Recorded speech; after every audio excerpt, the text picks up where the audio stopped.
Olá, pessoal! Aqui começa a nossa segunda videoaula da disciplina de Física 2. Nós vamos continuar falando sobre o assunto de refração da luz. Bem, apesar de termos estudado esses fenômenos, tanto de reflexão e de refração, de maneira separada, ambos os fenômenos eles ocorrem de forma simultânea em determinadas situações do nosso cotidiano e nas práticas experimentais. Então, vamos lá continuar esse nosso assunto dessa nossa aula de hoje. Bem, nós vamos falar sobre a reflexão total. Vamos considerar um raio de luz que se propaga de um meio menos refringente, ou seja, tem mais facilidade de passar a luz, aonde esse meio menos refringente é o ar, que tem um índice de refração igual a 1. Para o meio mais refringente, onde a luz tem mais resistência de passar, que é a água, que tem um índice de refração de 1,33. Bem, nesse caso, o raio refratado, que é representado pela letra R, se aproxima da normal. Lembra lá da segunda lei da refração da luz, que é a lei de Snell-Descartes, aonde está representado aqui na figura 1 aqui, ó. Que observa que nós vamos ter o raio incidente, que vai do ar, que é menos refringente, toca a superfície da água e vai atravessar para o meio mais refringente, certo? E ele diz que aumentando o ângulo de incidência para ir, que é o ângulo de incidência, o ângulo de refração para o R, né? Que é aqui na figura 2, que é o ângulo refratado, ele vai ser maior. Aqui na nossa figura 2 aqui, ó. Certo? Se o ângulo incidente, ele aumenta, o ângulo aqui, ele aumenta, também vai ocorrer o aumento do ângulo de refração aqui embaixo. Então, quando ele fala que quando o máximo do aumento do ângulo de incidência ocorre, aonde o ângulo de incidência é igual a 90 graus, é que corresponderá a um ângulo de refração também maior. Nesse caso, o raio de luz incidente praticamente é paralelo à superfície da água. Isso nós vamos ver aqui, ó, na figura 3. Observem que o raio incidente ele está entre a superfície do ar e da água. E aqui, quando ele em determinado ponto, ele vai formar um ângulo de 90 graus aqui, ó, entre a superfície do ar e da água, a normal formando um ângulo de 90 graus. Então, o ângulo de incidência dele vai ser igual a 90 graus. E, coincidentemente, esse ângulo de refração aqui, ele vai ocorrer e vai ser maior. E aí ele diz que não é possível aumentar essa questão do ângulo de incidência. Então, quando isso ocorre a reflexão total. Ok? Então, bora lá. Agora nós vamos fazer o caminho inverso. Ou seja, vamos fazer a luz ser refratada da água para o ar. Ou seja, do mais refringente para o menos refringente. E pelo princípio da reversibilidade da luz, a gente viu lá em reflexão, que percorre o mesmo caminho nas figuras anteriores, só que no sentido contrário, aonde nós vamos verificar que na figura 3, aqui na figura 3, que quando a luz ela incide da superfície da água, o ângulo aqui, olha, o Rzinho bem aqui, que é o ângulo de refração, ela se refrata no ar praticamente paralela à superfície. Olha, quando o raio ele está incidindo da água para o ar, da água para o ar, o ângulo de refração ele vai ser maior. E aqui, quando ele chega entre a superfície da água e do ar, o raio ele vai ocorrer entre a superfície, na superfície da água. Aí ele vai formar também aqui o ângulo incidente refratado com o ângulo da normal aqui, ele vai ser igual a 90 graus. E nesse caso, ele especificamente, quando determinamos o ângulo de refração, chamamos ele de ângulo limite, representado pela letra L. A partir daí, o que determinamos de reflexão total? Para qualquer ângulo de incidência maior que o ângulo limite, ou seja, o I maior que L, o raio de luz sofre reflexão total ou reflexão interna, retornando à água, tal qual o ângulo incidente vai ser igual ao ângulo refratado. Certo? Então, vamos ao cálculo do ângulo limite. Considere dois meios homogêneos e transparentes, A e B, tal que o índice de refração de A é maior que o índice de refração de B, e com a luz se refratando de A para B, certo? Então, aplicando a lei de Snell-Descartes, na figura acima, nós vamos ter o índice de refração de A vezes o ângulo limite de A igual ao índice de refração de B vezes o ângulo que foi formado aqui, né? O ângulo que foi formado aqui, ó, quando o raio incidente tocou na superfície, o ângulo limite foi maior, então ele formou aqui um ângulo aqui entre a normal e o ângulo refratado como 90 graus. Então, vai ser o ângulo 90. E ele considerou esse ângulo 90 igual a 1 aqui. Então, vai ficar índice de refração de A vezes o ângulo limite igual a o índice de refração de B vezes 1. E aí, reorganizando e reformulando essa equação, ela vai ficar dessa seguinte forma aqui, ó.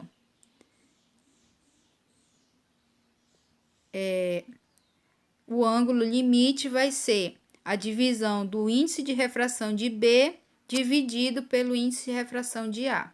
Esse vai ser o cálculo do ângulo limite. Ângulo limite é igual ao índice de refração de B dividido pelo índice de refração de A. Aí nós vamos falar sobre algumas situações que a gente tem no nosso dia a dia, certo?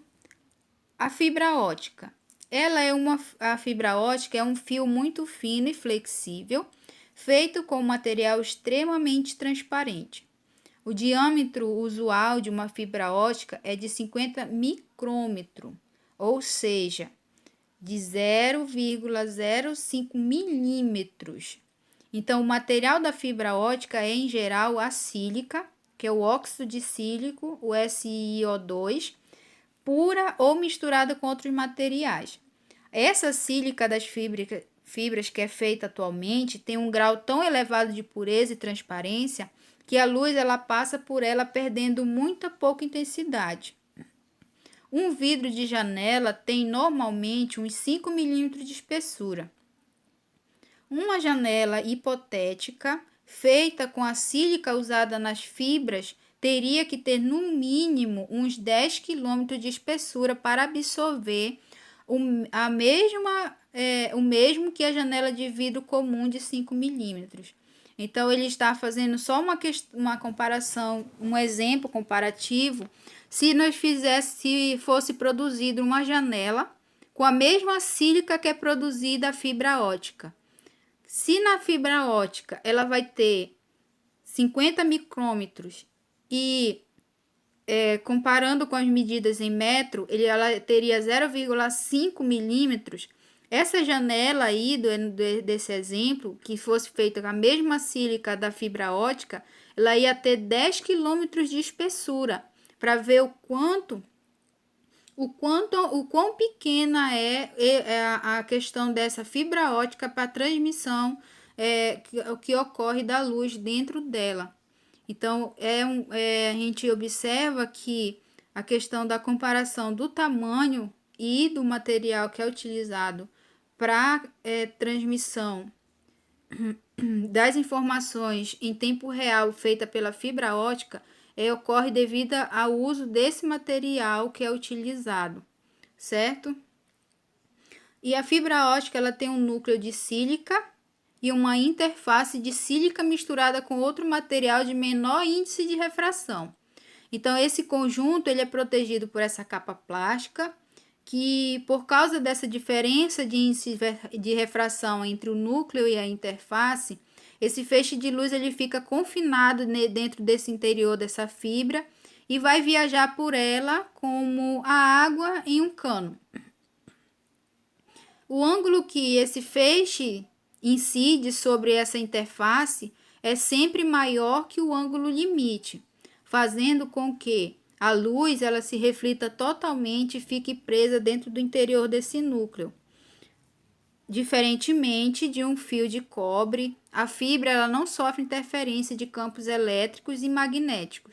Além disso, usando frequências ligeiramente diferentes, é possível transmitir milhares de sinais por uma única fibra sem o perigo de aparecer linha cruzada.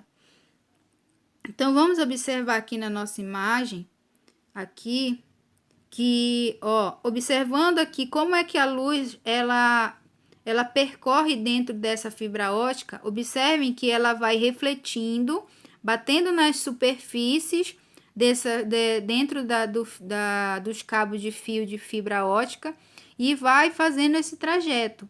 E cada vez que o raio incidente ele toca numa superfície, forma-se uma normal. Então, esse ângulo incidente aqui, ele sempre vai ser maior que o ângulo limite. Então, isso daí é que faz com que haja essa rapidez de transmissão feita por meio da fibra ótica, certo? Outro evento também que ocorre por meio da refração é a miragem. O Sol em contato com o solo deixa o ar perto do solo mais quente e, consequentemente, menos refrigerante que o ar das camadas superiores. Isso faz com que os raios de luz sofram reflexão total em camadas próximas do solo, subam e atinjam os olhos de um observador, que terá a impressão de que no solo existe um espelho fornecendo a imagem daquele objeto. Então, vamos observar aqui no nosso esqueminha. Nós vamos ter aqui nosso asfalto, que está sendo recebido uma carga de calor do sol. E aí, vamos seguir aqui a primeira linha. Aqui na primeira linha, nós vamos ter o ar mais frio, que é mais refrigerante, onde a luz ela tem mais resistência para passar, para o ar quente. Observem que aqui, quando o raio incidente toca na superfície de divisão entre o ar frio e o ar quente, o ângulo aqui formado, o ângulo incidente, ele vai ser menor que o ângulo limite. Então, aqui esse raio ele vai sofrer somente refração, certo? Quando nós vamos olhar agora aqui, vamos olhar agora entre o ar quente e o ar mais quente. Aí nós vamos ter a linha divisória entre esses dois meios aqui. O ar mais quente vai se tornar mais refrigerante e o ar quente e o ar mais quente menos refrigerante. Quando esse raio aqui que atravessou o ar frio para o ar quente, ele sofreu a refração e o raio aqui ele atingiu a superfície entre o ar quente e o ar mais quente, formando aqui a sua normal e um ângulo, onde o ângulo incidente vai continuar sendo menor que o ângulo limitante. Então, com isso, vai ocorrer aqui somente a refração. Agora, quando nós vamos aqui do ar mais quente para o muito quente, o ar mais quente ele está mais refrigerante e o ar muito quente menos refrigerante.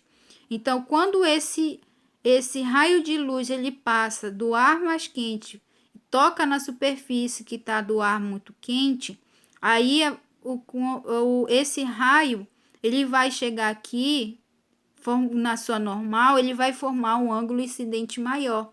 Consequentemente, quando esse ângulo incidente for maior, e o ângulo limitante dele vai ser menor. Com isso, vai ocorrer o fenômeno da reflexão total, aonde esse raio incidente, ele vai sofrer aqui a refração, aqui, né, vai sofrer a refração, o raio, e aí, ao mesmo tempo, esse raio, ele vai ser refletido de volta. Quando ocorre esse raio é refletido para o olho do observador, ele vai imaginar que o objeto do qual está sendo refletida a imagem é como se tivesse um espelho refletindo ali para ele quando nós observamos um asfalto quente. Vamos ver aqui na nossa imagem seguinte. Olha, tudo aquilo que a gente estava vendo lá. Ó.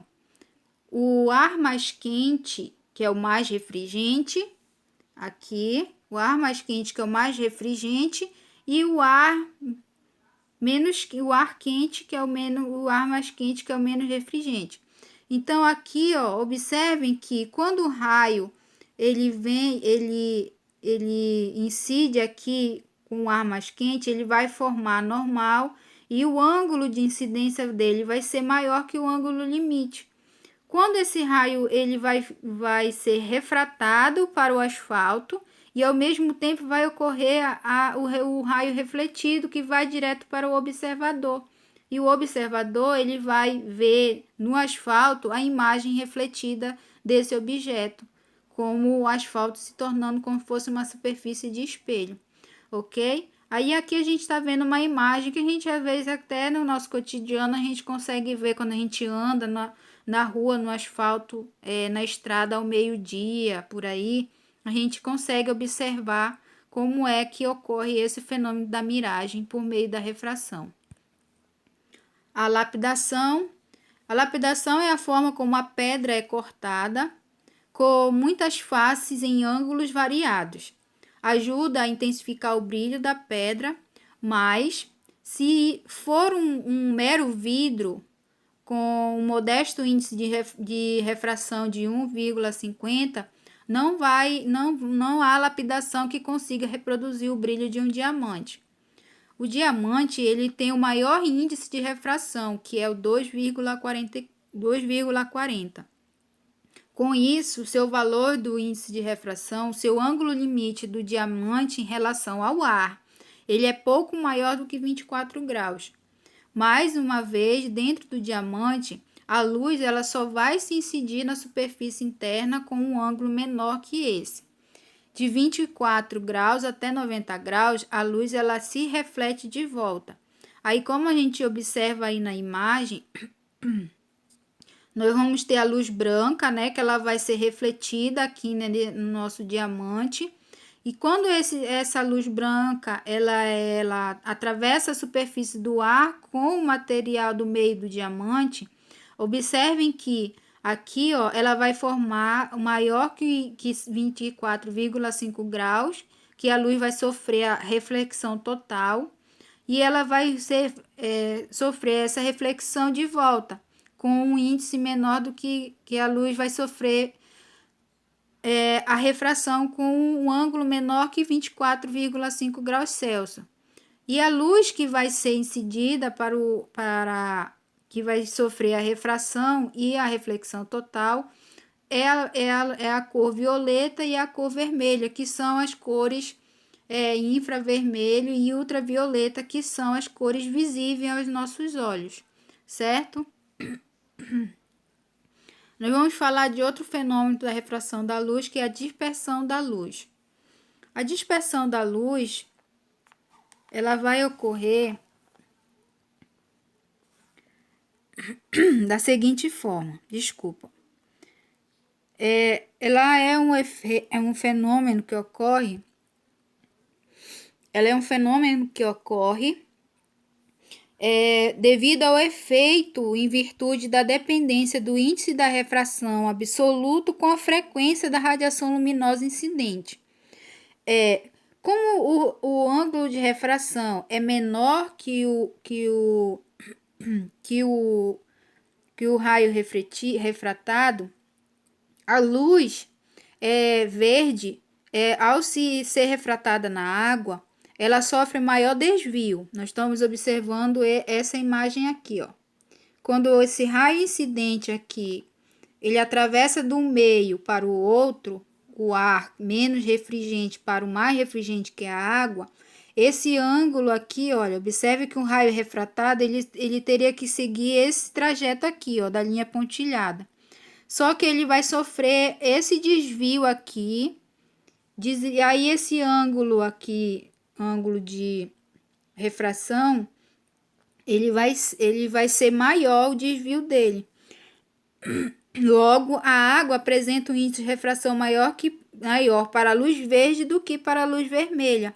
Qualquer material apresenta um índice de refração diferente de cada cor. Olha, ele deu o exemplo aqui da luz verde e nós vamos ter o exemplo da luz vermelha.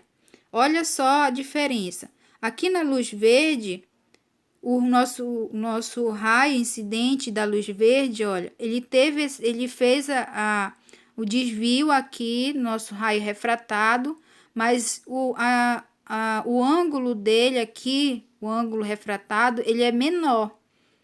Já quando nós vemos a questão da incidência da luz vermelha, o ângulo incidente dela vai ser maior, e só que o desvio do ângulo refratado vai ser menor, e o ângulo de refração dele vai ser bem maior. E aí ele diz que o índice de refração absoluto de um meio muda quando se muda a cor da luz usada para medir. Então, cada cor de espectro de luz, ele vai apresentar o índice de refração absoluto diferente do outro, como a gente viu no exemplo aqui da luz verde com a luz vermelha. Quando um raio de luz branca incide num prisma, ele vai penetrar nele e aí ele vai ocorrer a separação nesses espectros de cores. Aí é também um fenômeno de dispersão da luz branca, como a gente está vendo aí na imagem.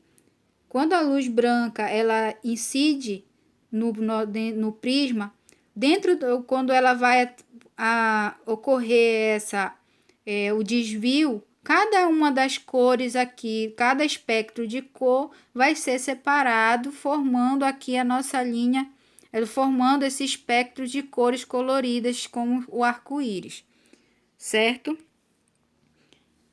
Aí ele fala assim, que a dispersão da luz branca do Sol. Quando a luz branca do Sol ela incide em um prisma invertido, ela vai ocorrer uma inversão de cores. Quando nós utilizamos um outro prisma na posição normal, vai ocorrer a recombinação das cores, como a gente está vendo aqui, ó. O prisma invertido, aí a luz branca é incidida e aí os espectros de cores são separados. E na frente desse prisma invertido coloca-se um prisma na posição normal. E aí esses espectros de cores vão incidir nesse prisma na posição normal, fazendo com que essas cores elas se juntem novamente e formem-se a cor branca.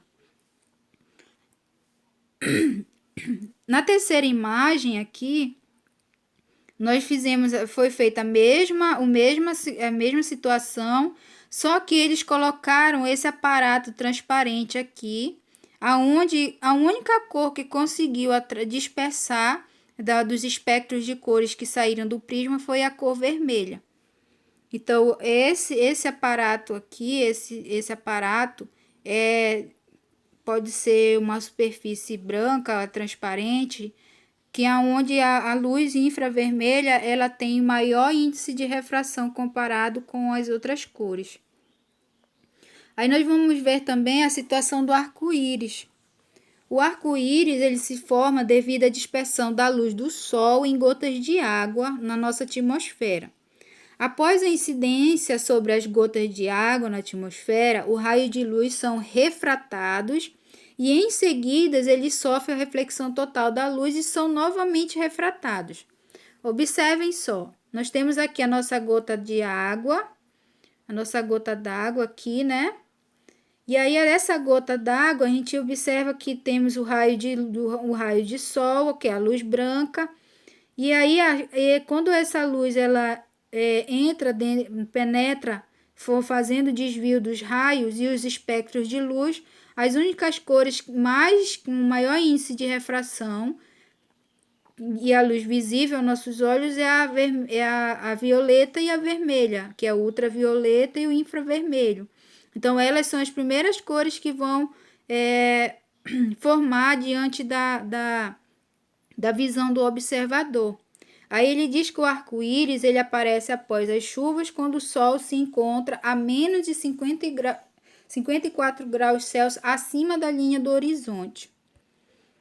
Aí nós vamos ver a faixa colorida violeta do arco-íris e aí as gotas de água quando forma aquele semicírculo lá do arco-íris no nosso céu. Aí nós vemos a direção dos raios, né, que são refletidos, que são incidentes em cada uma dessas gotas, e aí cada uma dessas gotas ela vai refletir para os olhos do observador a cor ultravioleta, né, que é a violeta. Então, todas as cores que enviam uma determinada cor de luz ao olho do observador estão sempre em uma circunferência. Devido a isso, ele vê o arco-íris de forma circular. Aí nós estamos vendo como ocorre a questão da formação dessas cores. Aí o vermelho e o violeta, né? A luz infravermelha e a luz ultravioleta. E entre essas duas cores sofre esses espectros de luz nas determinadas cores, formando o arco-íris que a gente vê no céu. Aí nós vamos ver também por que o céu é azul. Porque quando nós olhamos para o céu, a gente vê como azul. Ou quando ele é visto de lá do espaço para a Terra, a gente vê azul. Bem, quando olhamos a cor de algo, é porque este algo refletiu ou dispersou a luz de uma determinada cor associada a um comprimento de onda. Então, devido ao seu pequeno tamanho e estrutura, as minúsculas moléculas da atmosfera difundem melhor as ondas com pequenos comprimentos de onda, tais como o azul e o violeta. As moléculas estão espalhadas através de toda a atmosfera, de modo que a luz azul dispersada chega aos nossos olhos com mais facilidade. Então, a luz azul ela é dispersada 10 vezes mais do que a luz vermelha. A luz violeta ela tem um comprimento de onda menor do que a luz azul. Portanto, ela dispersa mais na atmosfera que o azul. Por que, então, não vemos o céu violeta?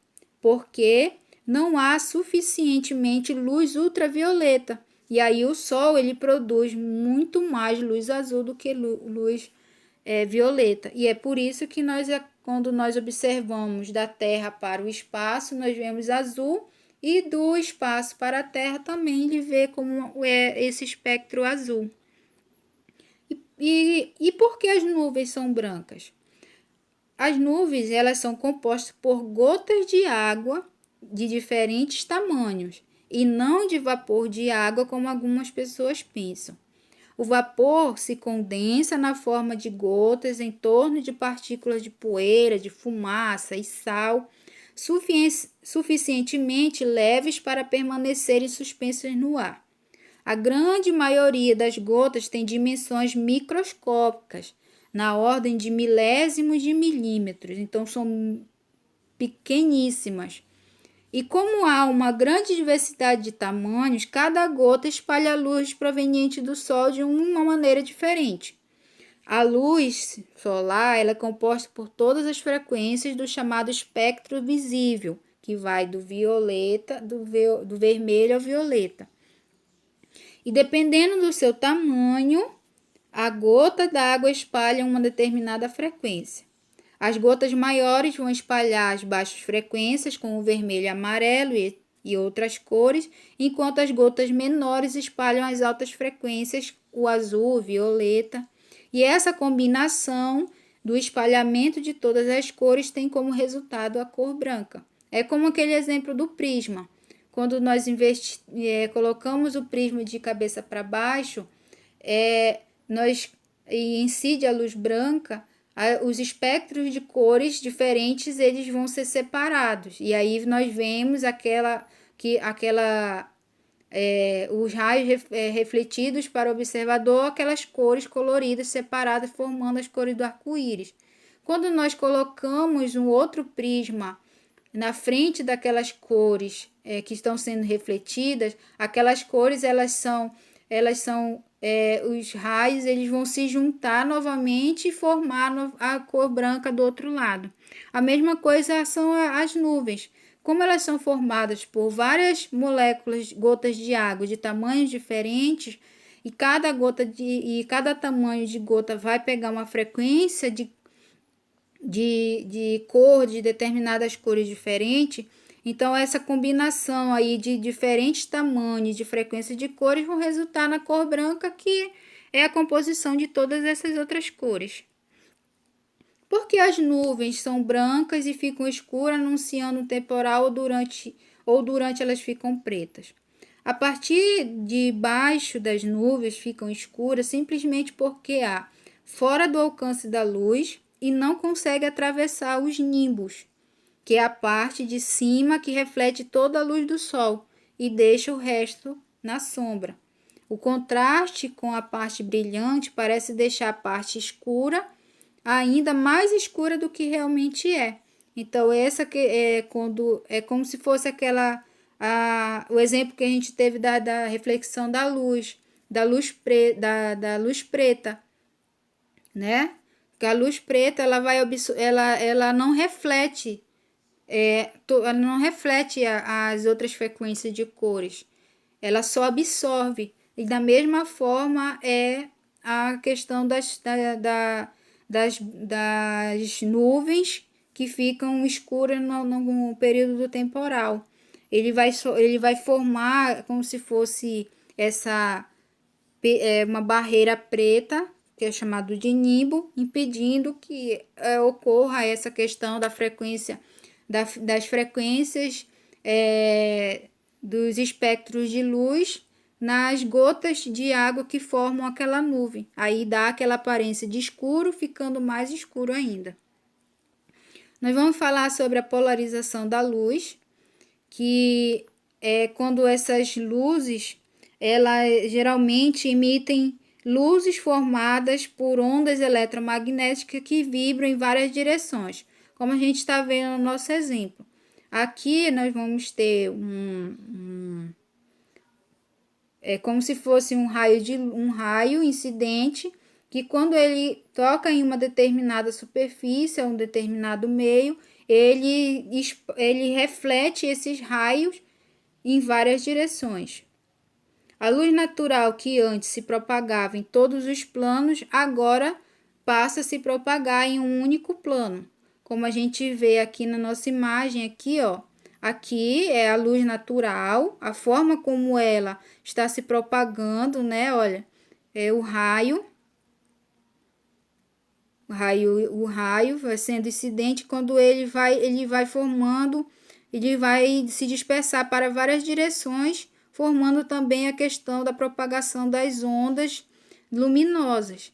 Já aqui na luz polarizada, a gente vai observar aqui, ó, que vai ter um polarizador, a gente vai ver o que vai determinar como essas ondas ela vai ser direcionada. A posição da direção dessas ondas vai ser direcionada, certo? E o polarizador? O polarizador, ele vai funcionar como se fosse um bloqueio. E vai funcionar como um bloqueio.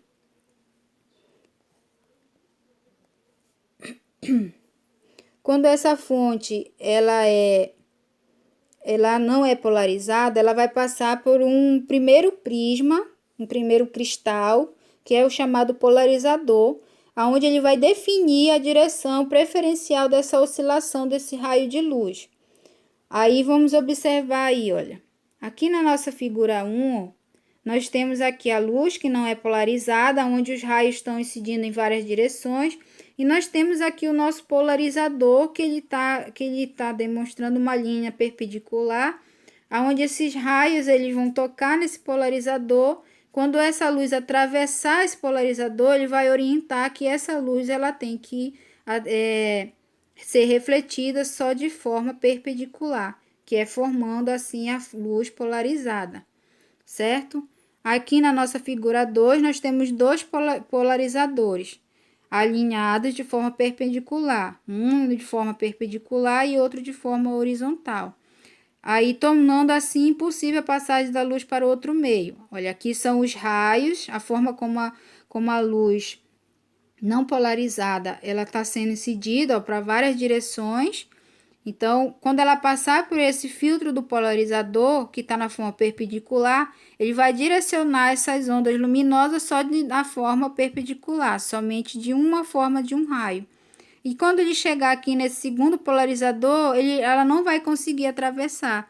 Então, vai ser impossível atravessar de um meio para o outro essas ondas que foram polarizadas. O óculos 3D, que vai formar, que é com o sistema de polarização que a gente assiste usando no cinema, né? Aquela imagem como se a gente estivesse dentro da tela. Então, esses óculos, eles fazem com que apenas uma imagem chegue ao olho do observador, pois as suas lentes selecionam a imagem de acordo com a polarização da luz. Aí a gente observa que todos os raios de luz vêm numa direção, só que os óculos 3D, ele vai ter um filtro polarizador perpendicular e um filtro polarizador no horizontal. Então, cada posição do polarizador vai captar uma frequência de luz, que é onde vai formar aquela imagem 3D que a gente vê lá no cinema. Então, é isso aí, pessoal. Essa é a nossa aula de hoje e até a próxima.